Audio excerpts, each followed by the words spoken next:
Hello everyone, and welcome to the Narcissistic Abuse Recovery Care Network. I'm Dean, the host of the channel and also the host of the Unmasking the Narcissist channel. Today I'm going to be presenting to you guys episode 156, and the title and content of episode 156 is Another Example of Narcissists' Red Flags. Now, this particular episode, we're just going to say that this is going to be part 1, because I'm not sure if this is going to go beyond 15 minutes, and there may actually be a part 2 to this episode. But what we're going to talk about in this particular episode is loosely related to episode 155, which I just did. And that is knowing whether or not you actually have a narcissist in your life. Now, in this particular episode, I'm going to use the example of somebody that I know who is actually friends with an individual who I conceivably think this person's husband, or the person that they live with, because I'm not sure if they're actually married or not, but the person, the male that they live with, I am privy to a lot of information about this individual because my friend is friends with this other woman, and she talks to me about this other woman's, let's say, husband or whatever, and I hear a lot of information about him. I personally feel, knowing what I know about this male, that he is a narcissist. He has all the key elements of somebody who is a narcissist. But then again, if you don't know what you're looking for when you're looking for a narcissist, you may think that this person just has some issues. But this man who is with this woman, he does a lot of behaviors that are indicative of narcissists. They've been together for a couple of years. He works a lot of hours, and when he comes home, he does not really spend much time with this woman. He goes off into his room or wherever it is, maybe it's his den or something, I don't know, and he plays video games all evening. He doesn't spend time with this woman really at all. They've been in a relationship for a number of years here. They don't have sex. They haven't had sex for years. When it comes to her getting assistance from him, it's my friend who gives her most of the assistance. My friend drives her around and takes her to the grocery store and does stuff with her. It's not the husband that does that. When this lady tries to get out and spend time with my friend, this male has told her, well, no, you have to stay home and make dinner, or no, you have to stay, you can't do this, you can't do that. He gives her lots of examples of things she cannot do, or she will just use examples of things she cannot do. So you can see clearly that there are really, really clear indicators of control issues there with this individual. Again, control issues of this nature is what a narcissist presents most of the time. Recently, or more recently, my friend and this woman have become kind of a little bit estranged from each other, because this woman's husband said she did not want, or he did not want, this woman hanging around with my friend.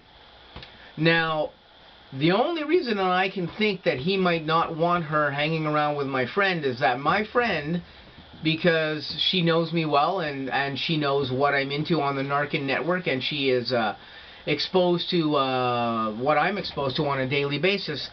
My friend knows a lot about narcissism, a massive amount about narcissism. And she's the one who first saw the red flags in this man with this woman.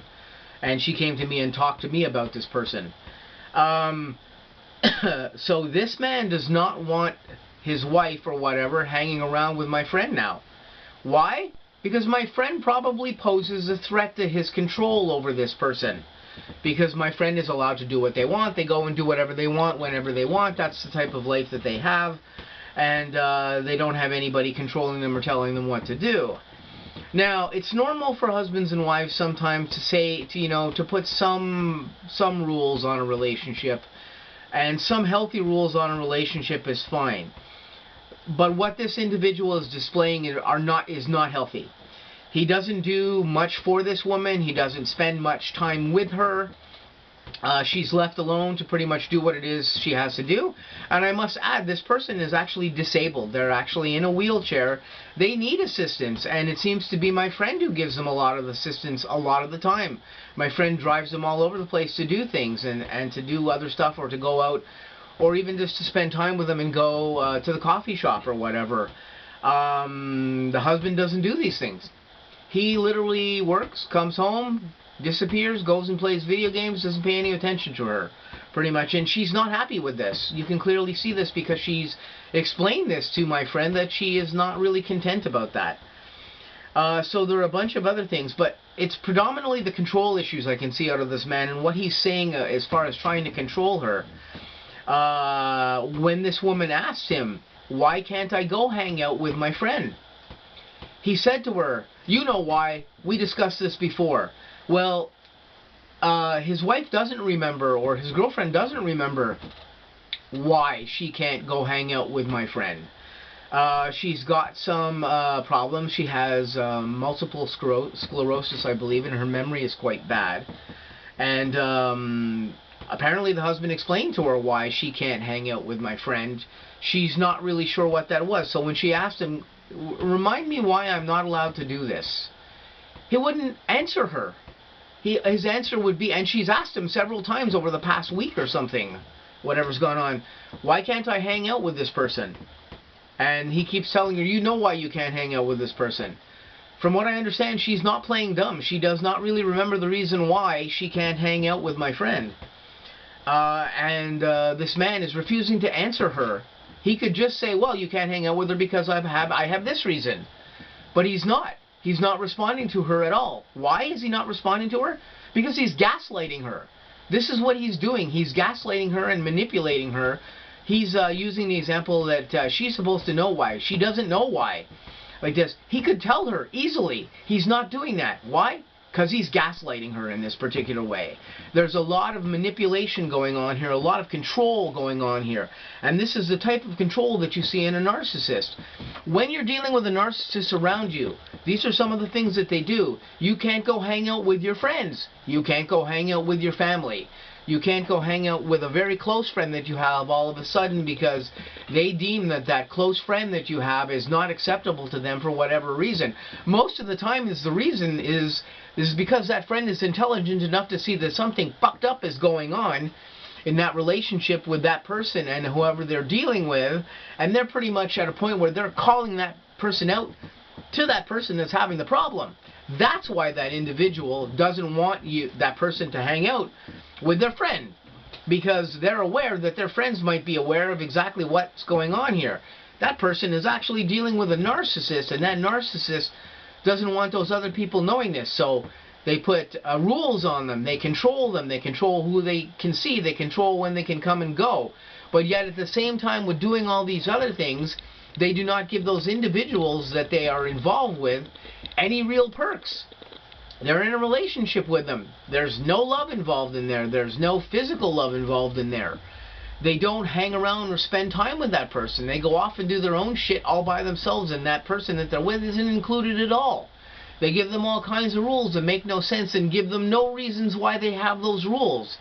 This is how narcissists gaslight the people that they're with. They try to control the things, the things that go on with this person. I've had this done with me with other narcissists as well too.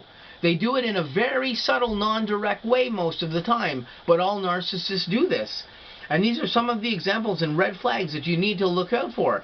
If somebody is trying to control you too much and is telling you you can't hang out with this person, that person, your family, you can't go do this, you can't go out on your own or whatever, oh, you have to be home to make me dinner, oh, you have to be home to do this, you have to do whatever. You know, most of us as adults can take care of ourselves. We don't need people to be home to do this and that and whatever. If we make a choice to do that because we have a family and we have some obligations, you have to make the husband dinner, he's been at home at work all day, once in a while, the kids, whatever, the normal stuff that goes on in relationships. That's one thing. But when you're trying to control an individual completely as to where they can go, who they can see, what they can do, can they go out by themselves, can they do this, can they have their own mindset, can they think on their own, can they do these things? These are all big red flags that you need to watch out for because they indicate that you are indeed dealing with a person who is probably a narcissist. Only narcissists want to control individuals in this particular level, to the point where you have to basically stop your life and curtail just all of their whims. A person who does this with you, they are most likely a clinical narcissist. Watch out for all these things. So these are some of the indicators and some of the red flags I wanted to talk about here in episode 156. There may be a part 2 to this episode if I come up with some other stuff, or I have an update on what's been going on with this particular individual. But I wanted to use this individual as an actual example of somebody that I know who is dealing with somebody who may indeed be a narcissist. And this is a great example. This is why I chose to talk to you guys about this particular subject and present this example to you, because it is a real-world example of what goes on with narcissists and how they seek to control everything and everybody around them. So this has been episode 156. I'm going to say to you guys, please stay tuned. I've got more content coming up on the N.A.R.C.N network and also on the Unmasking the Narcissist channel. I hope you guys have a great day, and I'll catch you really soon in some upcoming videos.